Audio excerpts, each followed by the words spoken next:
Okay, I got the two parts installed, the plunger tube and the extractor. And let me explain what I did. On the plunger tube last night, I put a little bit of blue Loctite and then I held it in place with this clamp. Okay, just kind of give it a little bit of support the next day when I work on it. And then I built this little tool, I guess you can call it. It's a metal tube that's split in half with a piece of leather attached to it. Reason being is when you crimp this down, you don't want to crush the tube, so you got to take precautions. And of course, you don't want to mess up the finish. So basically, I put this on here like this to help support it.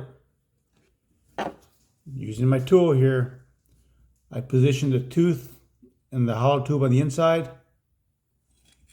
And once I got that down, I pushed real hard on this to open up the tube. And then repeat for the other side.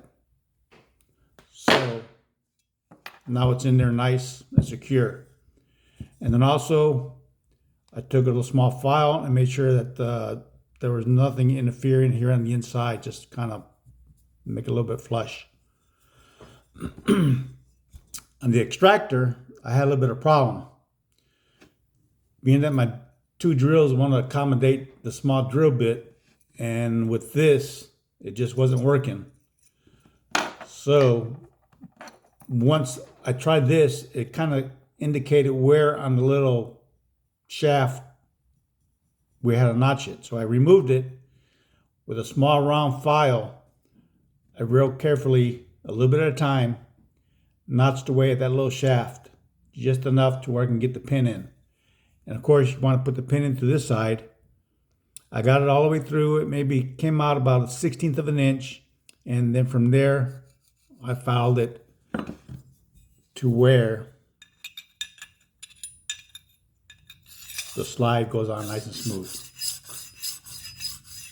And if needed, you might have to work on this to make sure it works. But this one fit nice and good.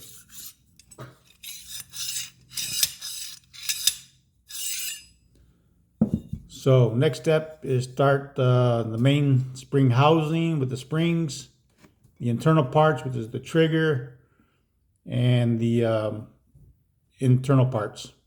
So I'll get back on that.